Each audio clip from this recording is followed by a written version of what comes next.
settle in. Find a comfortable position, whether you're resting under warm blankets or simply drifting on the edge of sleep. Allow your mind to grow soft at the edges, ready to wander across distant plains and under a vast, open sky. Tonight, we travel far back in time, to a place where the wind whispers over endless grasslands, where herds of hardy horses graze under drifting clouds, and where a simple felt tent could be home to an entire family and an empire. You are about to slip quietly into the hidden world of the Mongol camp. The quiet routines, the quiet hardships, the quiet strength that once thundered across continents, yet always began and ended here, among the gently grazing herds and flickering campfires. In this long, unhurried journey, we will explore not only the daily life of a Mongol warrior in camp, but also the lives of the people who built, supported, and sustained one of the largest land empires the world has ever known. We will meet khans and queens, follow couriers across the steppe, sit by shamans whispering to the sky, and drift over ruins half buried by time and grass. So, breathe deeply. Feel the vast silence of the steppe surround you, and let us begin together at the heart of it all, the Mongol camp. Imagine yourself waking just before dawn inside a small, round ger, a felted tent that holds the warmth of the family through the cold Mongolian night. The air inside is thick with the faint smell of wood smoke and the musky scent of horses drifting in through the flap.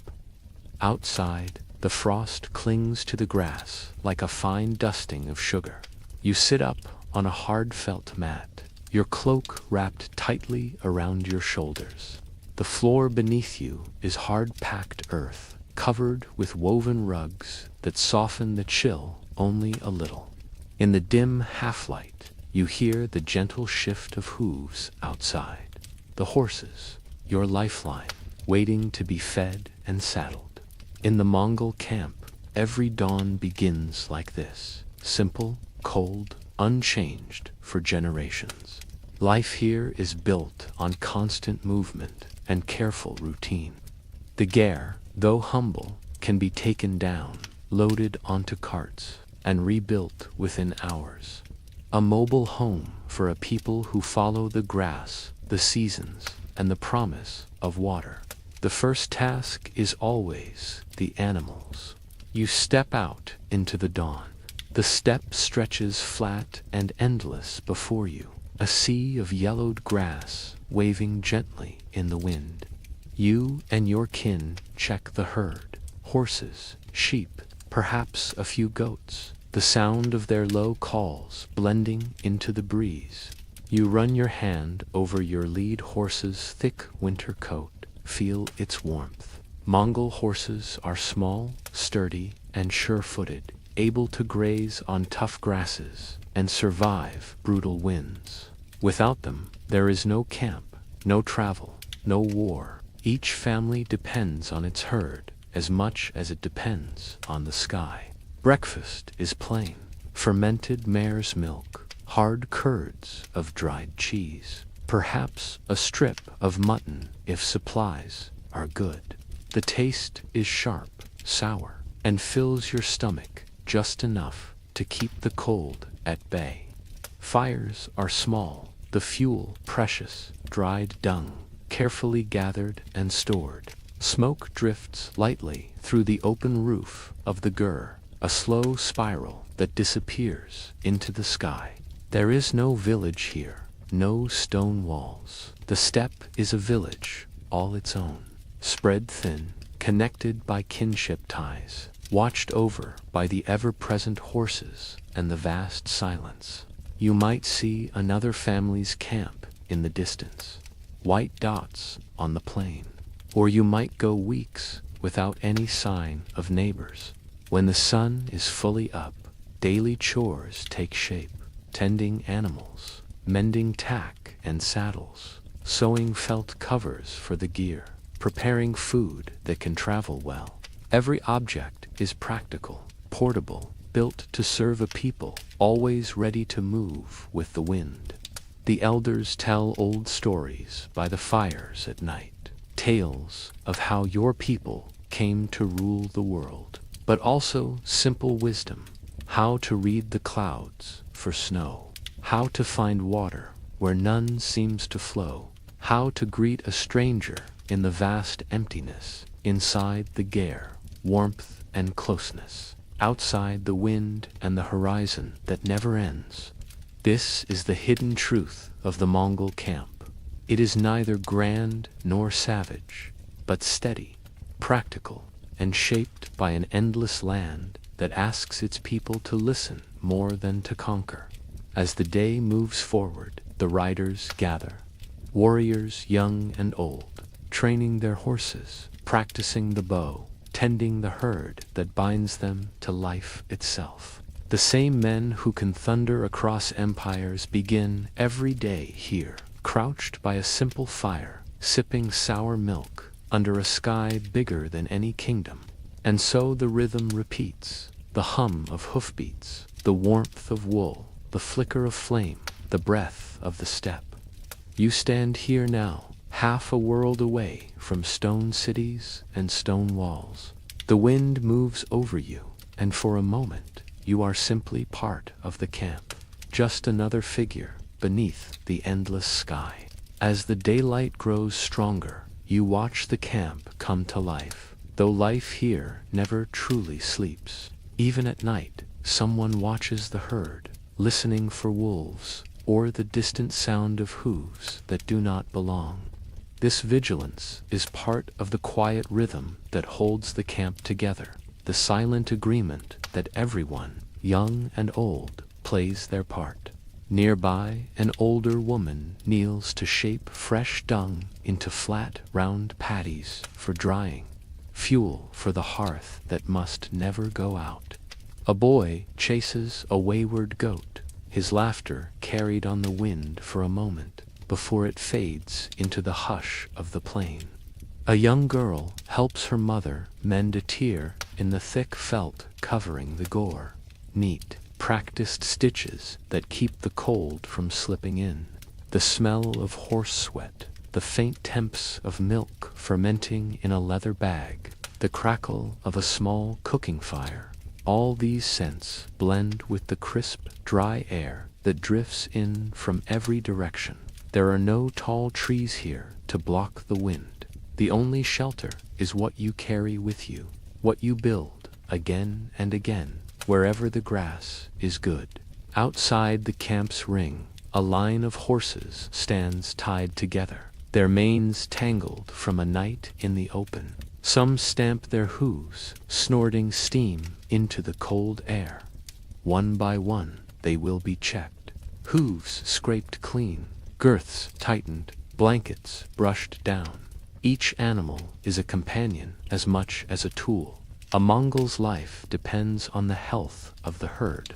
Without the horse, the plain would swallow a man whole. A little distance away, a lone figure sits cross-legged on the grass, bow across his knees, eyes half closed against the rising sun. He sits so still that the horses do not flinch near him. In time, he will rise, mount, and ride out alone, a single dark dot, moving across an ocean of pale gold. He might be hunting for stray sheep, or scouting for signs of other camps, or simply watching the wind and sky as his ancestors did. This is how the Mongol camp breathes, in and out with the wind. There is no stone wall to shield you from what comes. The sky is your ceiling, the earth your floor. The felted gur is your fragile heartbeat against the open plain. Inside, the walls hold the warmth of family. Outside, the wind tests you every day, every season. Sometimes the camp moves, a quiet, careful migration. folding the life you know into neat bundles that are tied to the backs of sturdy oxen or packed onto carts pulled by shaggy ponies. The place you called home yesterday will be only an empty circle of flattened grass tomorrow. Nothing is wasted. Not a scrap of wool, not a sliver of wood, not a drop of milk. And so you drift through the hours, tending animals, checking tack, patching boots. You learn the sky's moods, how to read the sweep of dark clouds on the far edge of sight, how to feel the cold shift that means snow is near. There is no clock here but the sun's slow arc and the whisper of grass bowing before the wind. When dusk falls, smoke rises gently from the juror's smoke hole once again. Inside, voices murmur, old stories told in soft tones. Outside, the horses settle down, their silhouettes quiet against the pale band of sky. The hush deepens. You feel it wrap around you like a blanket, and if you listen closely, you might hear the soft footfalls of the past, the quiet beginnings of the thunder that would someday shake empires awake. This is the hidden truth of the Mongol camp. A world shaped by silence and wind, a life at once harsh and gentle, fragile and unstoppable, where each dawn looks much the same, and yet no 2 days are ever truly alike. As you settle more deeply into this drifting step of memory, imagine that same camp, the same thin smoke rising, the same circle of felt tents beneath a restless sky.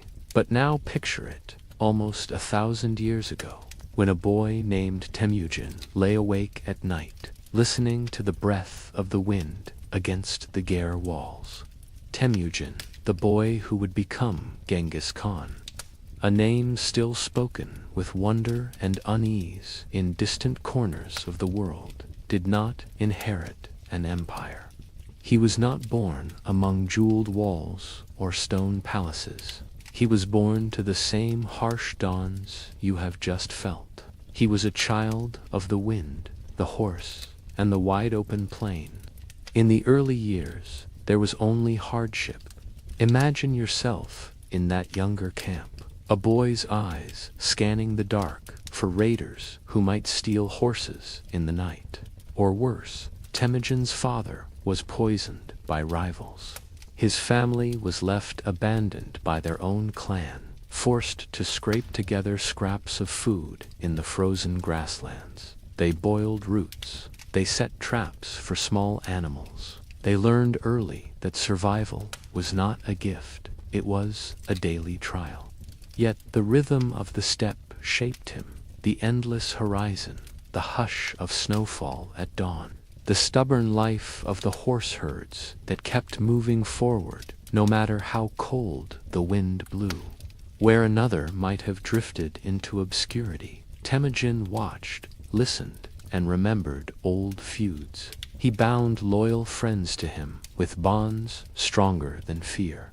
The Anda, the sworn brotherhood of the steppe. He learned that no man could command the wind alone, but that men together could ride with it, harness it, turn it into a force stronger than any fortress wall. He gathered those castes aside, orphans, outcasts, broken families. He offered them the promise of a new tribe, built not on old bloodlines, but on loyalty and skill. In this, Temujin was both deeply traditional and quietly revolutionary.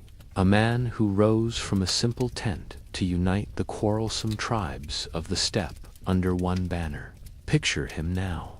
No crown, no gilded throne, just a thick fur coat, a battered bow across his lap, a hard-eyed gaze that sees farther than most dare to dream. At night, he sits by the fire with his men. Men who once rode against each other, now bound together by the quiet certainty that he will lead them where the grass is greener, where the herds grow fat, where enemies who once mocked them will kneel or be swept away.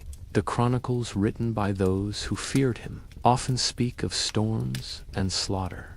But here, among his own, there is another side, the steady voice by the campfire, the man who knew when to wait out the wind, who listened to his mother's lessons about kinship and cunning. Even the harshest conqueror was once a boy who carried water for his family, who rode bareback under the same endless sky. Temujin's gift was not the sword alone, but the mind that never rested. He learned quickly, take the best ideas from every people he met. He borrowed siege engines from the Chinese, scribes from Persia, goldsmiths from the cities of the Silk Road. Yet he always returned to the camp, to the felt walls that could be packed away in a single day. The circle of horses, the circle of trusted guards who slept beside him on the open plain. The man who would become Genghis Khan, universal ruler, was crowned not in marble halls but beneath a vast blue sky, with the grass beneath his boots and the wind lifting the banners high. His empire began not with walls but with riders, each sworn to one another, each carrying his words further than any messenger had ever dared before. When you imagine the roar of the Mongol horsemen sweeping across Asia, remember to the quiet moments that made it possible. A single boy awake at night, listening to the soft, restless sigh of the wind across the steppe. So much thunder began in silence. So much fire was born in the cold hush before dawn. Now, as our thoughts drift forward, let us follow the traces he left behind to the ancient city that rose as his first true capital, hidden under centuries of grass and dust. Breathe in the cold, dry air of that ancient camp. Imagine the flickering campfire, sparks rising into a sky so dark and wide it seems to swallow the world whole. Around the fire, warriors sit close, knees drawn up, cloaks pulled tight. Their horses stand just beyond the circle of warmth, heads lowered, tails flicking gently against the night's chill. Among them sits Temujin, no longer a boy, but not yet the ruler whose name would echo from the Pacific to the gates of Europe. His face is lean from years of hunger. His eyes are steady, dark as the night around him. His hands rest lightly on the bough laid across his lap, the same kind of bough you might have felt in your own hands just moments ago, under this endless sky. The men around him listen as he speaks, his voice never raised, but carrying clear in the hush. He speaks of old grudges, of broken promises, of how the clans tear each other apart for scraps, while richer kingdoms on the edges of the steppe grow fat and soft behind their stone walls. He speaks of unity, of binding horse to horse, bough to bough, heart to heart. No grand declarations, no loud threats. The next day they ride out together, a small band. At first they move as the herds move, appearing and vanishing into the sea of grass. When they come upon rivals, they do not always draw swords. Sometimes they sit and talk. Sometimes they trade. Sometimes they wait for old enemies to become new friends. When hunger and ambition push one chief to betray another, the steppe is patient. Slowly, his circle grows, from a handful of loyal riders to dozens, then hundreds. His childhood friends, brothers by vow, become his generals, bound by trust more than blood. He knows each man's strength and weakness. He rewards loyalty quickly, punishes betrayal without spectacle, but with certainty. The rhythm of the camp teaches this. Survival favors those who act with quiet purpose. Stories drift ahead of them like campfire smoke.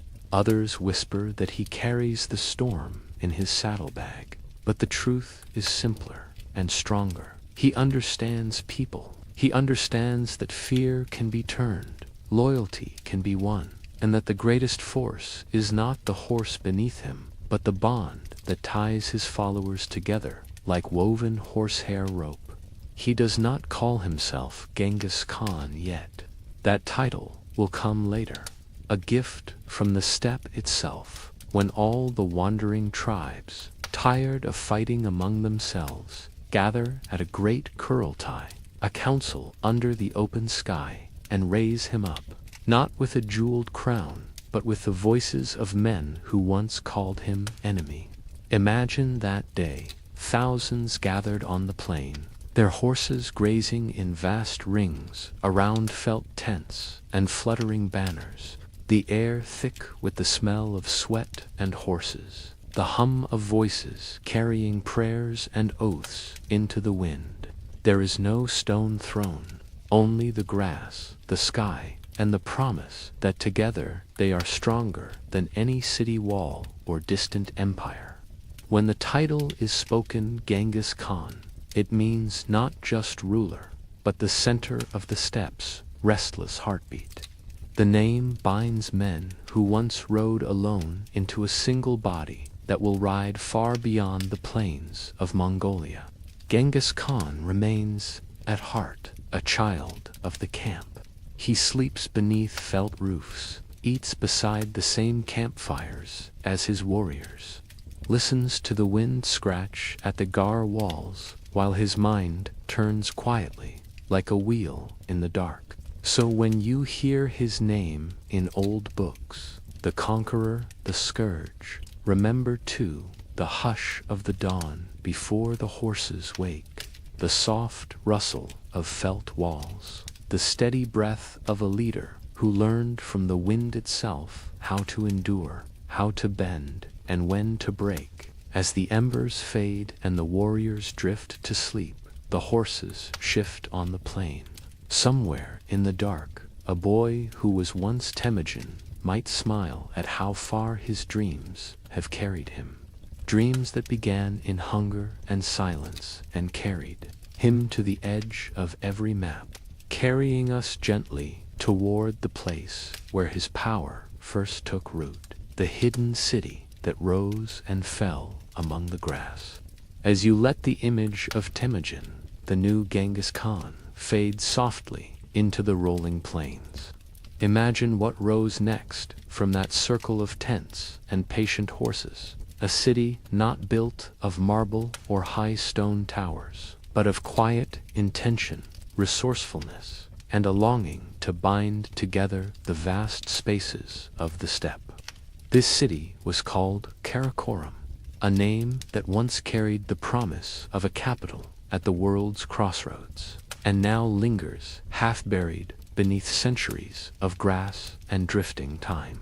Picture yourself arriving there, not today, but long ago, your horse picking its way across the dusty tracks that lead to this sudden oasis of felt and timber and stone.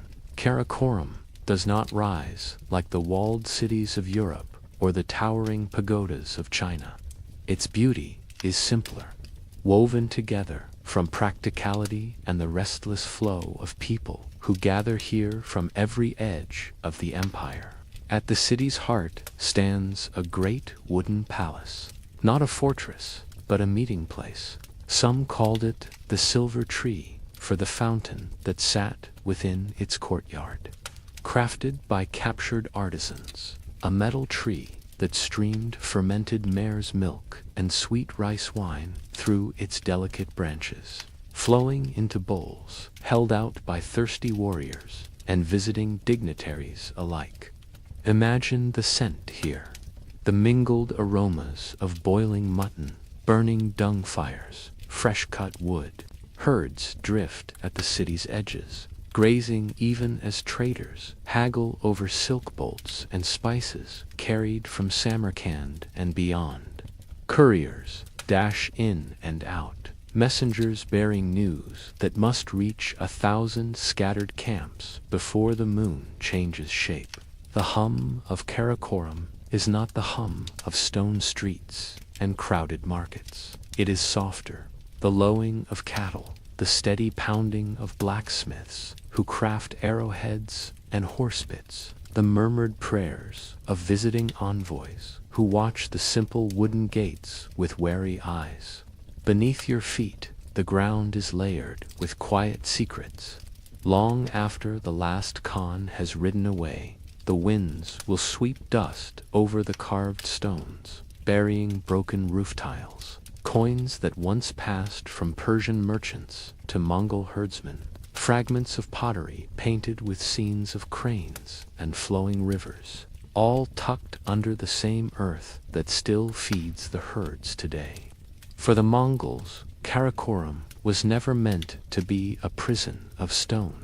It was a gathering point, a place to store tribute, to meet and decide where the next campaign might reach. When the council ended, the Khans and their warriors would break away again, folding up the city in spirit, if not in stone, carrying its wealth on horseback, ready to vanish into the grass whenever the world turned restless once more.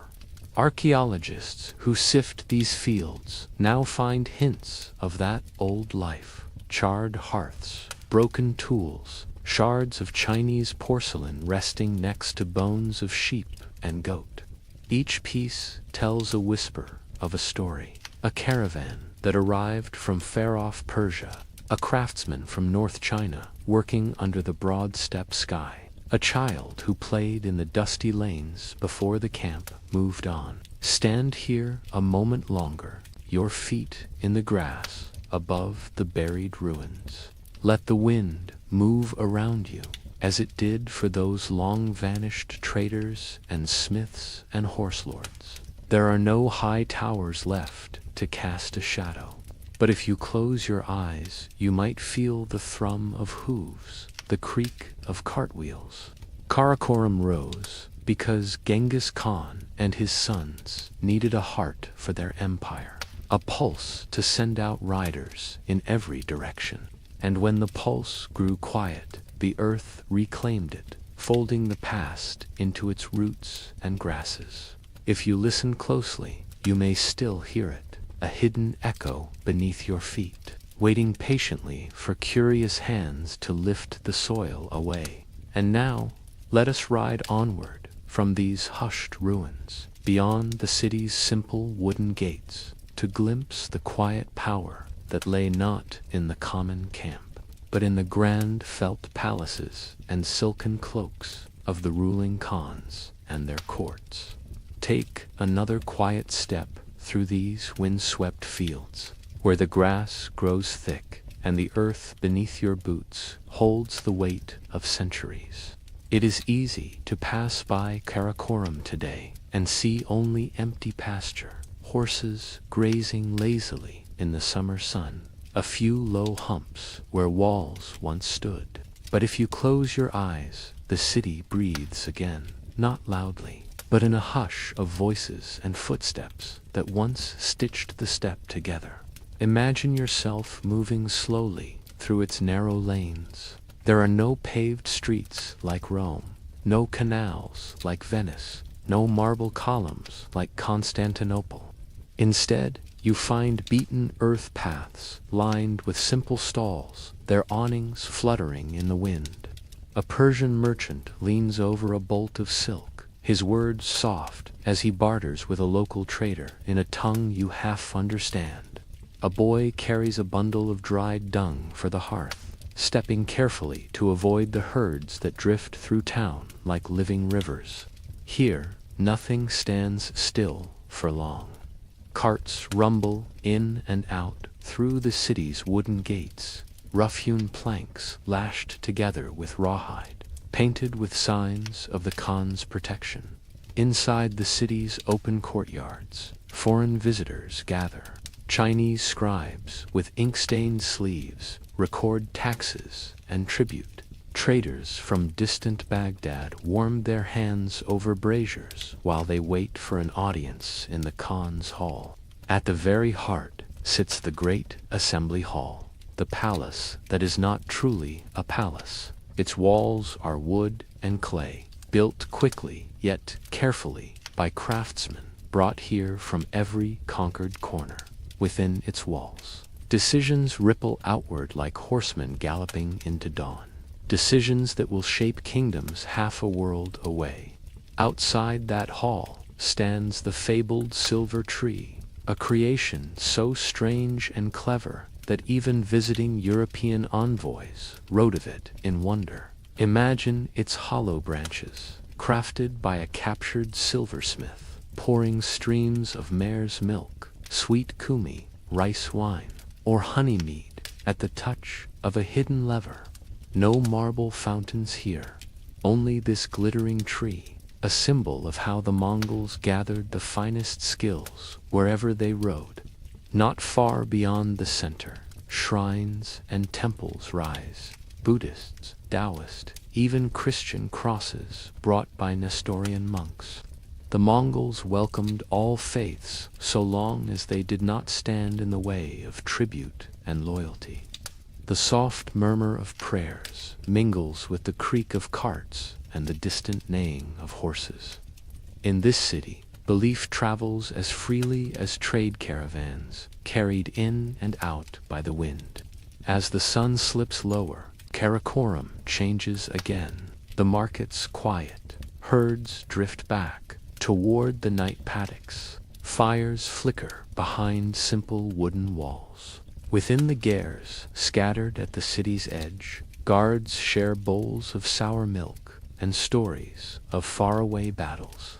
An elder tells a child that this place will stand forever, though the elder knows, deep down, that the steppe devours all things that forget to move with it. And so, in time, the city fades, its halls crumble, its stone foundations sink back into the earth. The silver tree grows quiet, pulled down for scrap, its clever pipes scattered in the soil.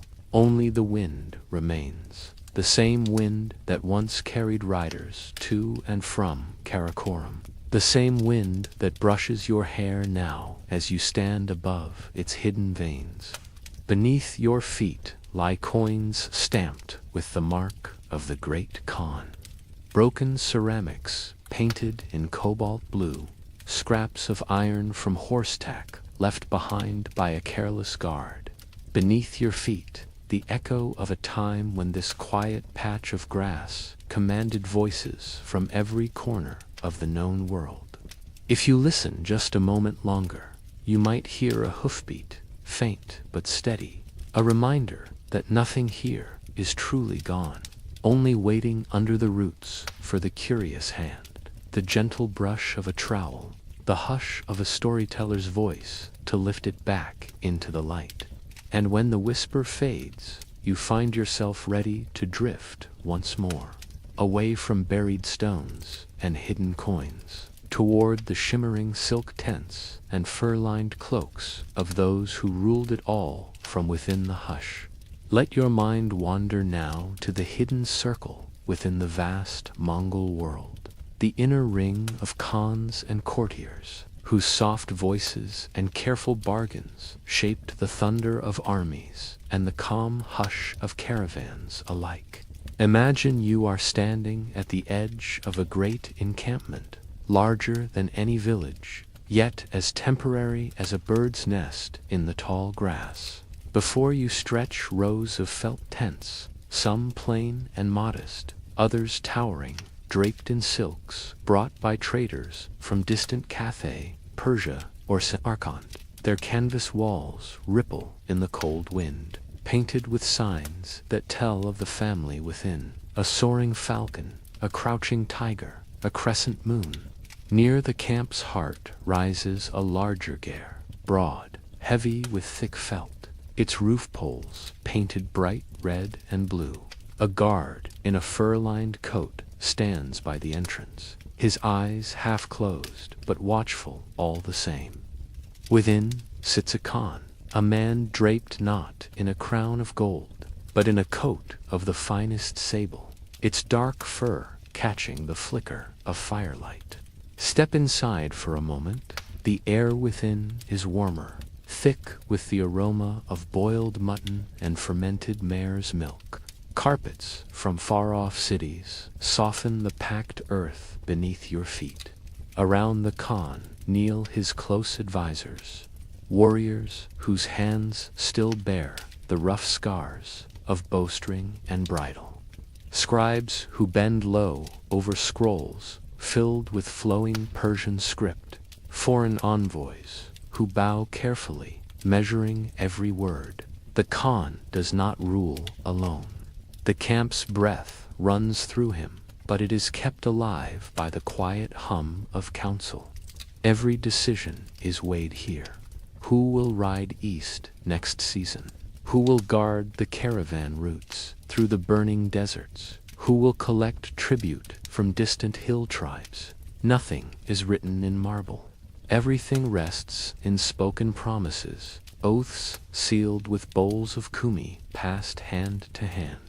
Listen for a while to the gentle murmur of this court. A scribe reads out reports from the yam, the great postal relay that strings the steppe together like an invisible thread. A visiting merchant offers rare stones from India, hoping for favor. A captive craftsman kneels to present a delicate blade, its steel shimmering in the fire's soft glow. Beyond the felt walls, the courtiers drift between tents, their robes lined with fox fur, their boots stitched with patterns that speak of wealth carried on horseback. Some are warriors first, their daggers hidden under silk sleeves. Others are wives, mothers, and daughters, women whose whispered counsel bends the Khan's ear as surely as any blade. It is easy, in stories, to see only the clash of hooves and iron. But beneath that, thunder hums a quieter power. The power that sits cross-legged on thick rugs, pours steaming tea into shallow bowls, and listens more than it speaks. Among the Mongol nobility, rank is fluid, yet fiercely guarded. To dine at the Khan's table is both honor and test. One wrong word might see you sent back to the cold plain with nothing but your horse for warmth. One right word, spoken at the right moment, might carry your family's name on the lips of messengers, galloping from the frozen forests of Siberia to the rich markets of Baghdad. And yet, even here, in this circle of wealth and fine cloaks, the steppes, old lessons endure. A Khan's robe may be stitched with gold thread, but his power rests on riders who still sleep wrapped in wool beside restless herds. Should he lose their faith, the felt walls that warm him tonight can be pulled down by morning, leaving him a lone figure under an indifferent sky. Step back now from the warmth of the great Gur. Feel the cold bite at your cheeks again. Watch the courtiers slip from tent to tent, shadows drifting under moonlight. In the quiet distance, horses stand tethered, their breath rising like ghostly ribbons. The camp hums on a circle within a circle. The nobility's soft words send thunder rolling across distant kingdoms. Yet each voice begins here, in a tent of felt and flickering firelight. And as you drift further with the hush of these secret councils, let us follow the quietest among them, the young ones learning the old ways, the future thunder still learning to ride, to hunt, to obey the wind. Now, let your thoughts drift to a smaller tent, pitched just beyond the grand felt walls, where the Khan and his advisors murmur over maps and trade goods. Here, the air is colder, the rugs thinner, the voices softer, for this is where the next generation waits, half awake before dawn, learning in the hush how to carry the old ways forward. Imagine yourself as a boy again, or perhaps a girl in a family that knows every pair of steady hands is needed. You rise with the pale light that brushes the steppe, your breath a faint cloud in the cold. Your mother wraps a strip of wool around your shoulders. Your father waits outside, bow in hand, horse already saddled. You are young, but on this wide plain, childhood does not linger. Your first lesson is always the horse. Even before you can stand firmly on your own legs, you learn to balance on a shaggy pony's back, feeling the gentle sway beneath you as the herd drifts across the grass. In time, you learn how to ride without saddle or stirrups, how to press your knees tight, how to trust the animal as you trust the wind. Next comes the bow, a small one at first, a child's version of the horn and sinew curve your elders carry. The string bites at your fingers until the skin toughens. Your breath slows with each draw. You learn to shoot from a standstill, then at a trot, then at a gallop. The arrow loosed in the hush between hoofbeats, the mark struck without thought. In the evenings, you squat beside the older boys, listening as they retell the great raids. How your grandfather's grandfather rode with Temujin himself. How a lone arrow changed a battle's course. How the thunder of hooves breaks down walls that once seemed unbreakable. You hear these stories until you can whisper them to the wind while you ride alone. Your chores are simple but endless. You help herd the goats and sheep, gather dung for the fires, mend tack with clumsy fingers until your stitches grow neat and strong. Each small task binds you more closely to this land, this wind-swept sea that has no fences, only distant horizons. Sometimes, on still nights, you crawl out of the gare and lie flat on your back beside your pony.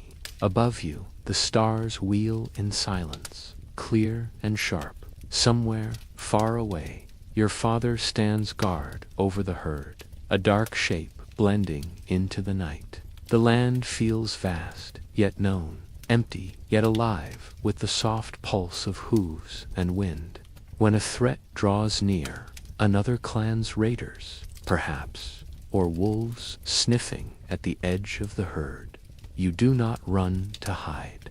Instead, you stand beside your elders, arrow nocked, eyes wide but steady. You learn that courage is not loud. It is the quiet way you keep your feet planted when the shadows move. As you grow, your horse grows with you, hardy, stubborn, tireless. You brush its mane, check its hooves for stones, speak to it as you would a brother. You know its moods as you know the seasons, when it will fight the bridle, when it will carry you across rivers and hills without pause. One day, when your voice grows deeper and your shoulders broaden under thick wool, you will ride out with the other young warriors for your first hunt, or perhaps a small raid on a rival camp, not to conquer empires, not yet, but to prove that you can listen to the wind, feel the bowstring snap at the right moment, trust your horse to bring you safely home. This is how a warrior is shaped, not by royal birth or jeweled sword, but by dawns spent on the back of a pony, evenings spent by a dying fire, winters survived by tending herd and family, by learning that the land gives nothing freely but everything willingly to those who respect its hush.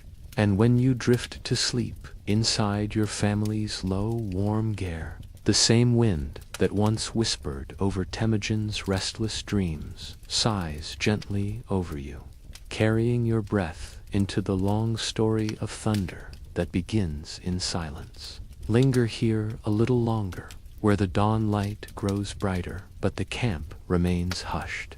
Each figure wrapped in their own small circle of warmth and duty.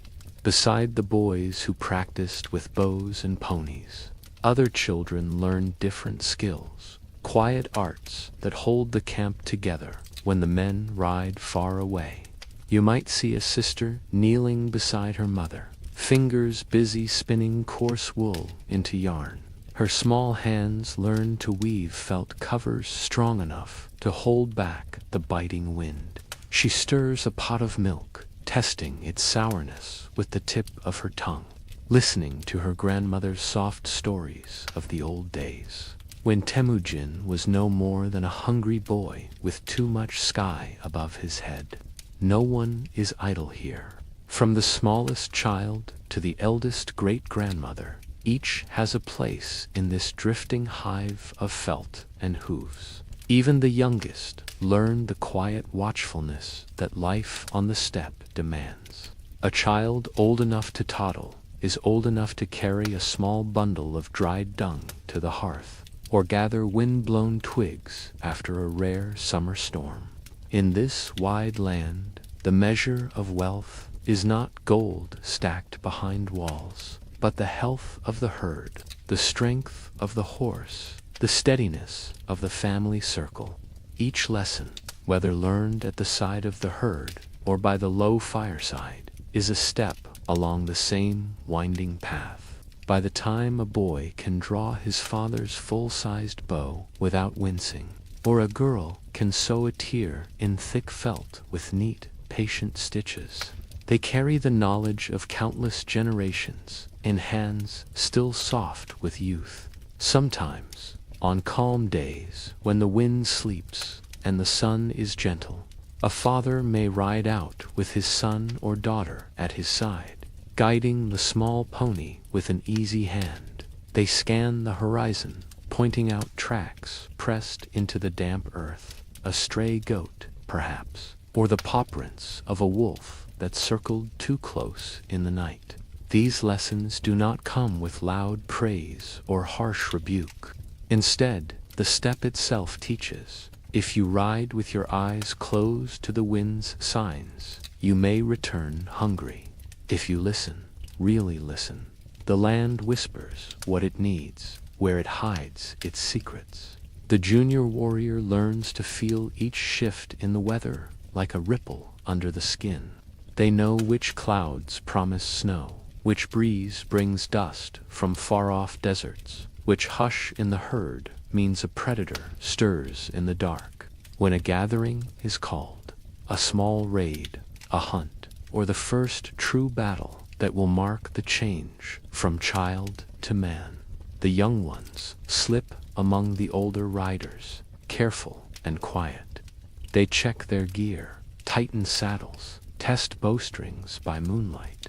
There is no boasting here, no shouted songs, only the steady, soft rituals passed down like a low chant in the hush before dawn. And when they return, whether from a hunt that fed the whole camp or a skirmish that settled an old quarrel, they stand a little straighter at the edge of the firelight. Their shoulders carry not just the weight of quivers and blades, but the quiet pride of having joined the long story that began long before they were born and will roll on long after they lie down in the earth beneath the steppe. Later that night, the junior warrior sits beside the fire once more, half listening to the murmured voices of elders, half dreaming of wider horizons. Perhaps, as sleep curls around them, they picture themselves not as a single figure on a pony, but as one part of a thunderous wave, galloping across the world just as Temujin once did. And all the while, the wind moves softly across the grass, carrying this generation's quiet breath forward into the waiting dark. Now, let us slip gently from the circle of young riders to the quieter, yet no less powerful circle of those who hold the camp steady when the men are gone. The women of the steppe, whose soft words and steady hands shaped the Mongol world as surely as any bow or blade. Imagine the morning unfolding once more, the sun lifting higher above the endless grass. Among the clustered gears, you see women moving calmly from tent to tent, their fur-lined sleeves brushing against stacks of drying felt, their voices low but firm as they direct children, elders, and servants through the day's small labors. In the tales carried beyond the steppe, Mongol women are often invisible, shadows behind the thunder of horsemen. But here, among their own, they stand tall, queens and mothers, wives and sisters. Each carries knowledge, passed from mother to daughter, in an unbroken line, as enduring as the wind that wraps the camp. Imagine Bert, the first and most trusted wife of Temujin, the young woman who once waited alone while rival clans carried her away in the night, who returned to him as the mother of his eldest sons, who ruled the hearth and the herds when her husband rode to unify the clans. When the men were gone, Bert made sure the herds did not stray, that tribute was collected, that allies remained loyal through careful gifts and quiet letters sent with trusted messengers. In this world, power does not always shout. It hums beneath the surface, in the calm judgment of a mother who knows which dispute to settle with a word, and which to settle with a quiet threat. When the Khan is far from home, deep in campaign, the camp's breath rests in the hands of women like Bert, women who can balance a ledger as easily as a newborn, who can greet foreign envoys without flinching, who know how to promise loyalty without yielding freedom. Step inside a large garnau, the tent of a noble family whose husband rides with the main horde. Inside, you find women gathered in a soft circle. Some spin wool with long, practiced fingers. Others press new felt panels, their palms moving in a slow, rhythmic dance over the damp fibers. A pot of tea steams gently in the hearth's glow. They speak of small things, a horse's injury, the behavior of a stubborn goat, the whispered rumor that a rival wife plots to undermine a promise once made. Yet beneath these simple words lie the threads of an empire. Marriages, arranged at these hearths, linked distant clans in bonds, stronger than iron. Dowries flow, not only in cloth and horses, but in promises of loyalty, safe passage, and protection when the storms come. You see a grandmother, her hair bound in a neat braid, her eyes sharp despite her age. She remembers the days when Temujin's camp was no bigger than a single ring of gears. She reminds the young wives what must be done if trouble rides near, how to pack quickly, how to bury valuables just deep enough that no raider will find them, how to signal to neighboring families if the men do not return when promised. And beyond the nobles, countless other women keep the daily beat of life moving. They milk the mares, churn the kumi, tend the children, shape the thick felt that keeps the cold wind at bay. They gather wild herbs for healing salves, sew sturdy boots that carry warriors through snow and mud, mend armor that comes back dented and blood-spattered from distant battles. Their work hums on without boast or title, yet each quiet task knits the camp together, like threads pulled tight through heavy wool. Without them, there is no fire to warm the gare, no milk to fill the children's bowls, no shelter when the frost cuts through the open plain. Even the mighty Khans know this truth, that each dawn's first breath belongs not to the thundering riders, but to the quiet strength of the women who light the fire, saddle the ponies, and send the next thunder rolling into the distance. And so, when night returns and the camp folds itself into sleep, the softest voice often carries the final word. A mother hushes her children with old stories. A wife kneels beside the hearth, stirring the coals until they glow warm enough to last until dawn. A grandmother whispers a blessing that drifts upward through the smoke hole, joining the wind that has always carried the steppe's secrets far beyond its borders.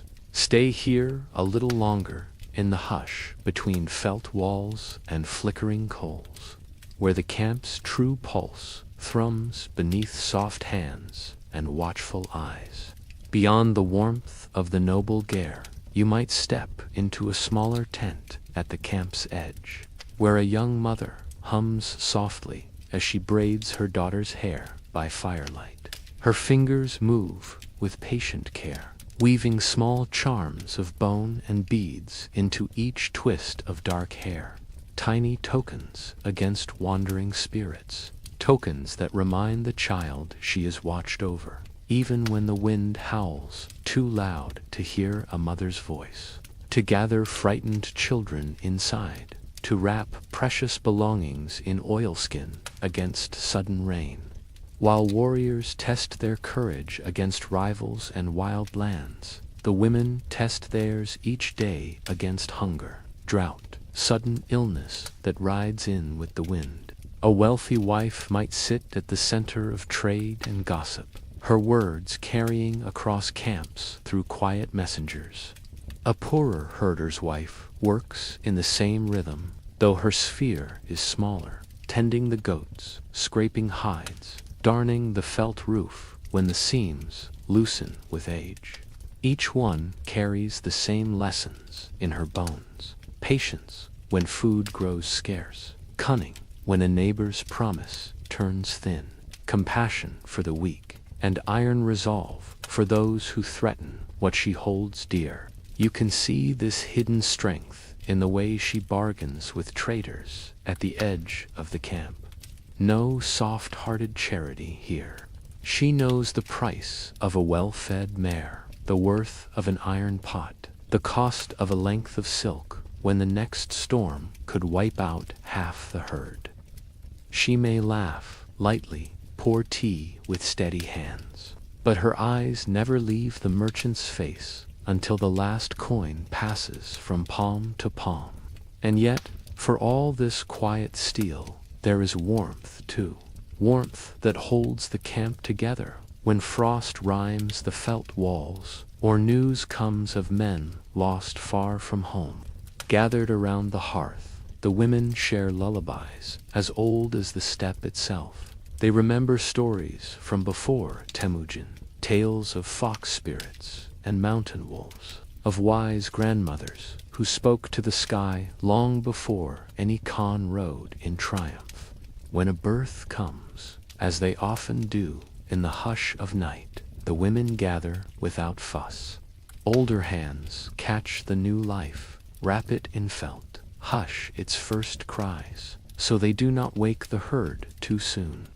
For a moment, the whole camp seems to pause, listening for the baby's first breath, trusting that this soft, fragile sound will grow strong enough to carry the line forward. In this way, new warriors are born not just on the battlefield, but beside the quiet hearth, beneath felt walls stitched by patient hands. Here, the next riders learn to open their eyes to the flicker of firelight before they ever open them to the sweep of sky. And when the men return, herds intact, tribute gathered, weapons dull with use, it is the women who greet them first, who measure the spoils, soothe the injured, and keep the stories alive, so that each triumph, each loss, folds into the larger memory that binds tent to tent, mother to daughter, family to the endless plain. Long after the Khan's name fades, the wind still carries these women's soft voices over the grass, the quiet, steady breath that gives the horde its spine and its heart. Slip now from the warmth of the felt walls and into the open night, where the wind hums low through the grass and the stars gather above you like scattered embers. Here, under this endless dome, the Mongol camp finds its oldest shelter. Not the Jur's felt roof, but the open sky itself. For all their thunder and conquest, the Mongols carried with them a faith that was older than any empire they would ever build. A faith woven not in stone temples, but in whispered words to the wind and the watchful hush of the heavens. Imagine standing at the edge of the herd as the last fire's smoke drifts away. In the quiet between hoofbeats, you might see a lone figure, cloaked in heavy wool, standing with arms lifted wide. This is the shaman, keeper of songs, speaker of dreams, bridge between the earth beneath your feet and the blue vault above. In the Mongol mind, the world is not crowded with jealous gods in marble halls. Instead, it is vast and open, watched over by Tengri, the eternal blue sky, a presence more felt than seen, more trusted than feared. The steppes' hush is Tengri's hush. The winds that shape the grass are the same winds that shape a man's fate. When illness comes to the camp, or a dream troubles a warrior's sleep, the shaman is called. Beneath the felt roof, or out under the cold stars, the shaman hums low chants, the drum's soft pulse echoing a heartbeat. Smoke curls upward from burning herbs, juniper, dried grasses, strands of hair from a prized mare. The scent is sharp but clean, meant to guide the spirit's wandering path back to balance. Sometimes the shaman wears a coat heavy with iron charms, small bells, bone fragments, scraps of fur. Each piece carries a story, a promise of protection. As the drum's beat grows steady, the shaman's voice shifts, weaving old words into the night's wide ear. The watchers listen, their faces lit by the flicker of a single lamp. They do not interrupt. To speak now would be to break the invisible bridge between flesh and spirit. Children watch wide-eyed from behind their mother's shoulders. They see how the shaman's hands trace invisible lines in the air, how an old eagle feather brushes over a sick child's brow, how whispered prayers gather in the folds of the felt roof before drifting upward through the smoke hole into the patient sky. Not every prayer is for healing. Some are for the hunt, asking the hidden spirits of the plain to guide the horse's step, the arrow's flight. Others are for the herd, for the mares heavy with foal, for the sheep that wander to near a wolf's path. And some prayers slip into the hush without words at all, a quiet plea offered from heart to wind, from wind to sky. Yet this faith is not a prison. The Mongols welcomed many gods into their circle.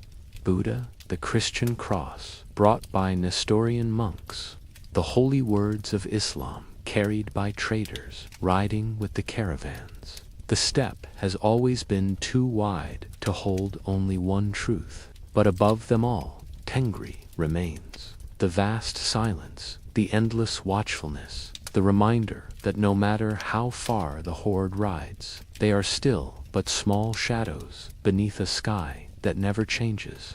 When a Khan plans war or peace, he seeks the shaman's guidance. Beneath the silk cloaks and iron helmets, warriors still tie bits of blue cloth to their spears, small scraps meant to honor the sky that watches them ride. When they return, they thank not only their horses and bows, but the hidden spirits who kept them safe under the open dome. And when a rider breathes his last on a far-off field, he returns first to the earth, his bones mingling with the soil. But his breath, his last exhale, belongs to Tengri. It drifts upward like campfire smoke, a small thread woven into the endless wind. So, tonight, if you stand alone at the edge of the camp, the wind tugging softly at your sleeves, look up once more. The same stars that watched over Temujin's restless dreams, that flickered above shamans whispering old prayers, shine now above you, patient, unchanging. A promise that somewhere in this hush, the eternal blue sky still listens. Rest here a little longer, beneath this ancient blanket of stars, where the hush of the steppe is not empty, but alive with old breath and drifting prayers. You may see the shaman alone at dawn, long after the fires have burned low, standing at the edge of the camp where the grass lies pressed flat by the hooves of the night herd. The shaman's cloak shifts in the breeze, heavy with charms that catch the faintest rays of the rising sun, iron discs that chime when the wind leans in to listen. Closer now, you might hear the soft murmur of words that do not belong to any single tongue. They are pieces of many languages, borrowed, blended, carried on the backs of riders who brought foreign gods and new songs. The steppe is too wide for just one voice. It gathers them all, braids them together like a horse's mane. When a child falls ill, a mother waits by the fire. But it is the shaman who lifts the child's small hands to the first light of dawn, asking the sky to remember this fragile spark of warmth. If the child stirs, if the eyes open to the pale ceiling of the gur, the family breathes relief into the coals, trusting that the spirits have done their quiet work. Sometimes the shaman does not stand alone. In great gatherings, when a Khan prepares to ride against distant enemies, or when a new alliance binds scattered clans, the shamans gather to circling the fire with feathers and rattles, their voices layering like distant thunder. They speak to the spirits of the wind, to the hidden ones in the rivers and stones, to the ancestors who drift just beyond the reach of sight but never truly leave the camp's edge. Children watch from behind the safety of mothers' cloaks. They see how the flames bend when the drum's beat deepens, how the air shifts as if invisible wings pass overhead. They learn that the steppe is not only earth and sky, but something older, a space where breath and wind and memory weave together without end. Not all trust the shaman's word without question. Some warriors hold their own counsel, trusting more in bow and blade than in bone charms and whispered chants. But even they tie a strip of blue silk to their quiver, a small gesture that binds them to the open sky, the hush that no wall or fortress can hold back. And so, a kind of gentle balance lingers here. Faith that bends without breaking, belief that flows with the wind rather than fighting its restless path. This is why Buddhism finds room beside the old sky worship, why Christian prayers echo inside a felt tent, why a single line from the Quran might be recited by a trader whose ancestors once carried offerings to stone cairns on lonely hills. For the Mongols, the steppe is too wide to cling too tightly to any one path. They trust instead in the hush, the great hush that hums beneath hoofbeats, the hush that drifts upward with the smoke of the evening fire, the hush that holds their prayers like scattered seeds, waiting for the right wind. If you stand here long enough, you might feel it too. The quiet that listens when you speak no words at all. The hush that reminds you that beyond all thunder lies only sky, endless and soft, a patient dome beneath which all riders must someday rest. Now, let your mind drift away from the flickering smoke of the shaman's fire and follow a narrow trail, Beaten, smooth by countless hooves, a hidden thread that once bound the corners of an empire so wide it seemed to stretch from sunrise to sunset. This is the yam, the Mongol postal relay, a simple word for a vast network of riders, horses and lonely way stations that turned the hush of the steppe into a highway for whispers and commands. Imagine you are standing at one of these quiet posts, little more than a cluster of wooden huts and a fenced paddock where fresh horses doze beneath a sun that feels colder than it looks. The station keeper, wrapped in a thick coat, waits with watchful eyes, his ears tuned to the faintest tremor of hoofbeats far down the pale horizon.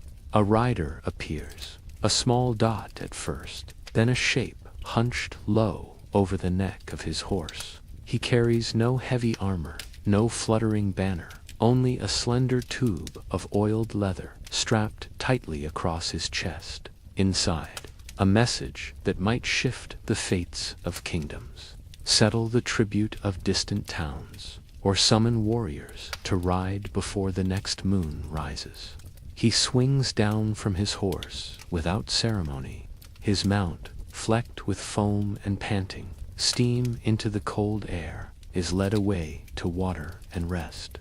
Without a word, the station keeper points to a fresh pony, already saddled, its mane brushed smooth and ears flicking impatiently at the wind. The new horse carries the message forward, strong legs pounding out another 30 miles before the next relay.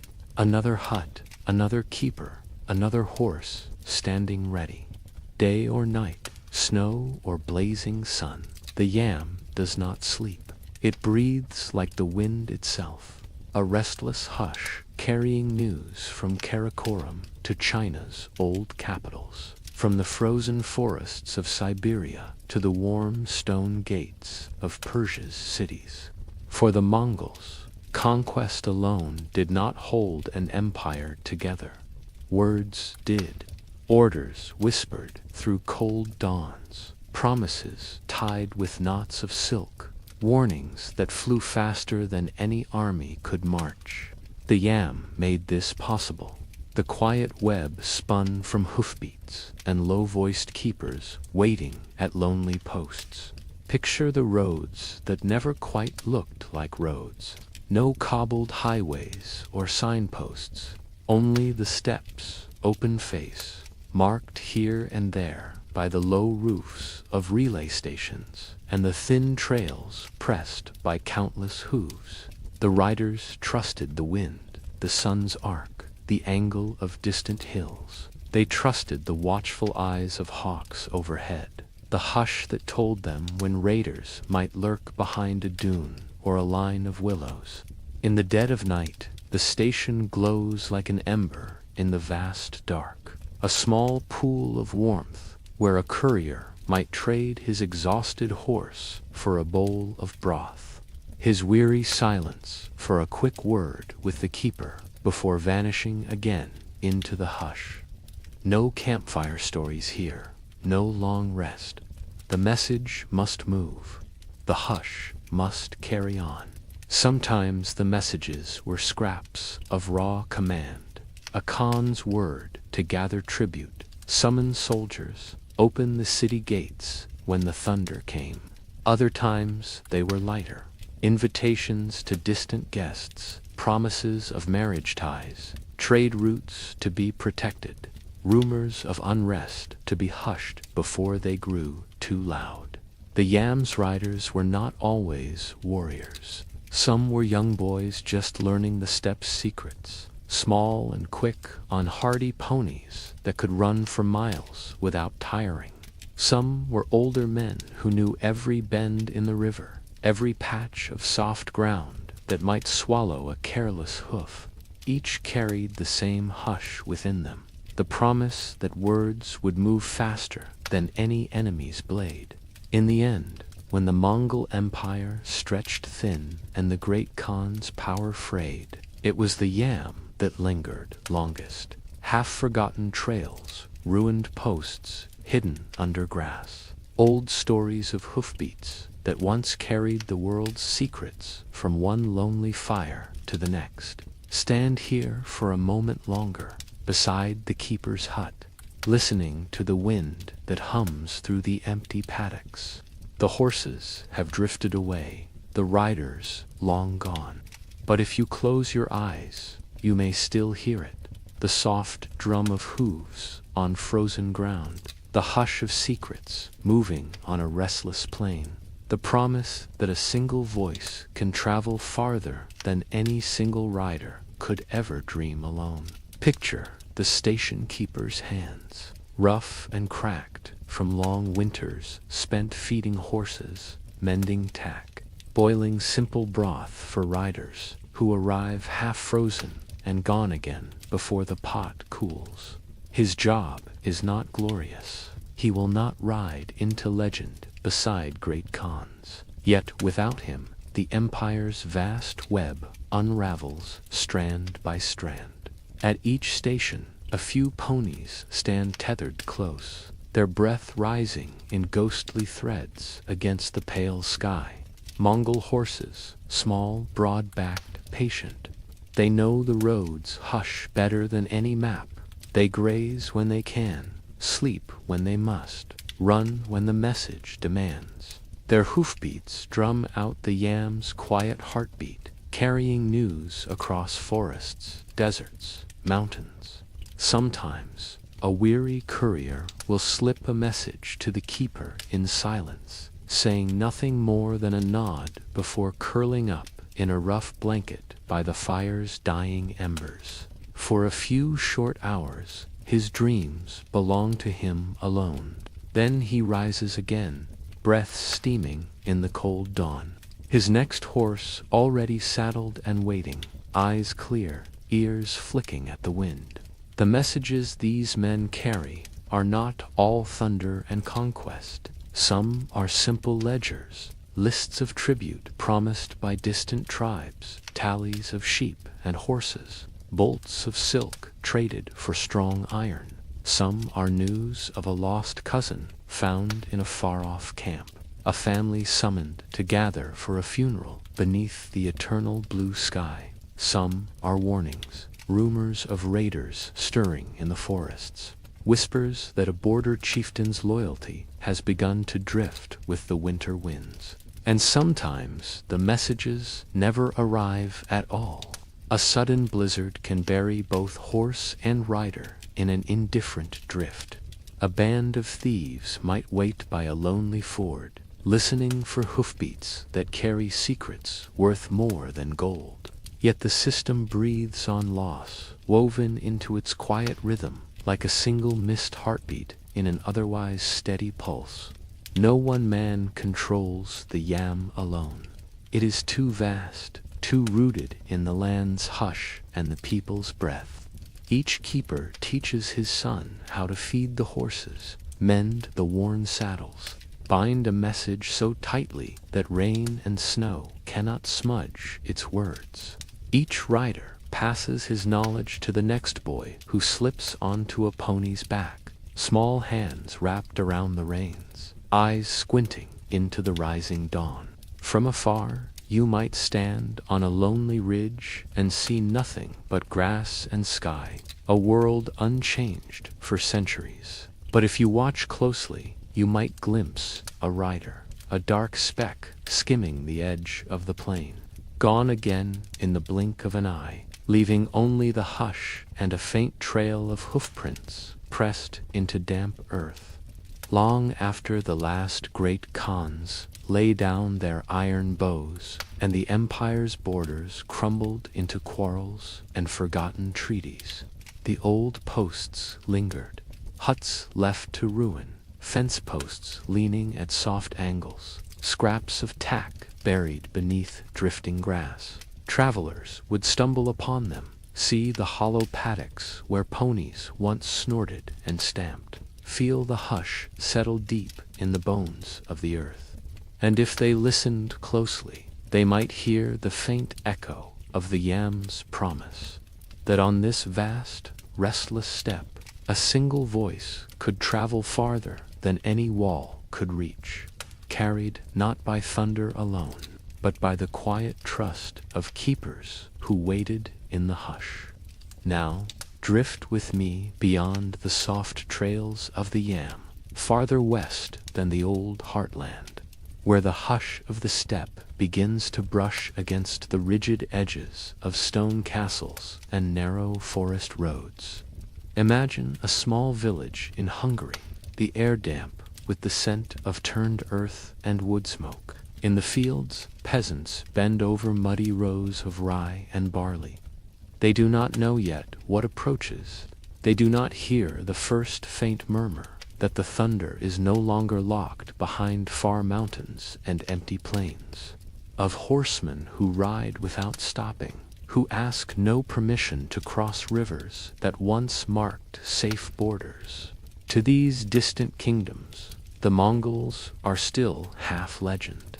For years, tales drifted in on the slow wind of rumor, stories told by wandering merchants who spoke of a people who slept in, felt tense, whose warriors could loose arrows backward while galloping away, whose thunder rose and fell like a sudden storm that left the plains silent and smoking behind it. Now the rumors are no longer stories told by firelight. Now they come with real hoofbeats. Picture yourself standing at the gate of a small stone keep. A scout arrives, his cloak caked with frost and mud. He speaks quickly to the lord who waits in the torchlit hall. The words are simple, yet they turn the hush of the keep into something brittle. They are coming. No caravans, no embassies, no tribute collectors, just riders. So many that the ground shivers beneath them, the sky behind them stained with dust. The steppe riders do not drum war songs on bronze shields or shout their names before a siege. They arrive as the dawn does, quiet, unstoppable, filling the horizon with shapes that flicker and blur in the morning mist. To the knights of Europe, clad in iron and heavy mail, the Mongol warrior is a contradiction. He wears no shining armor, yet his bow can pierce through plate at 100 paces. He carries no banner of silk and gold, yet his horse moves like the wind, doubling back before the knights can raise their lances. When battle comes, it comes like a hush turning to a storm. Villages scatter. Stone walls that once held back lesser threats stand only until the first breach. The riders flow through like water, never lingering longer than needed, never burning more than is useful. They are not here to hold the land, only to sweep it clear, to test its strength, to mark it on a map that stretches farther each day. There is a strange respect to, whispered even in the cloisters and council halls of kings who once believed their borders were the edge of the world. Chroniclers, their quills, scratching quietly at parchment, record the riders with a mix of horror and wonder. They write of tactics never seen before, feigned retreats, sudden flanks, arrows that fall like rain long before a sword can find its mark. Messengers flee west with trembling voices. They come without warning. They vanish without trace. They speak of a great Khan whose words reach farther than any king's.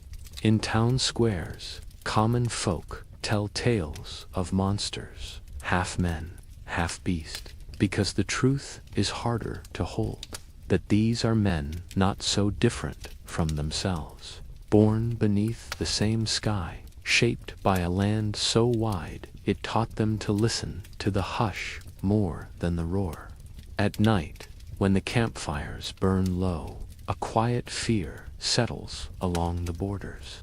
Somewhere out there, just beyond the dark tree line or the rolling hills, the hush hums again, hoofbeats carrying new orders, new scouts moving like ghosts through the sleeping fields. And when dawn breaks and a lone rider appears on a distant ridge, you see how Europe's old maps must change. The hush that began in Karakoram has found its edge. The stone walls that thought themselves eternal now hear the soft thunder that rolls across the steppe, carrying a reminder that even the strongest fortress must listen to the wind. At first, a farmer might pause, squinting against the sun's low glare, thinking them a passing herd. But the shapes do not scatter like animals. They move as one, gliding over the hills, slipping behind groves, and reappearing closer, always closer. A boy, clutching a bundle of kindling, is yanked inside by a trembling mother's hand. The fear is not loud yet. It is the hush of breath caught in the chest, the hush of footsteps on packed earth as families gather what little they can carry. For those behind stone walls, knights and lords, who polish their iron helmets and bless their banners in candlelit chapels, the stories feel distant, almost impossible. How can these riders slip past forests and rivers that have stopped other raiders for centuries?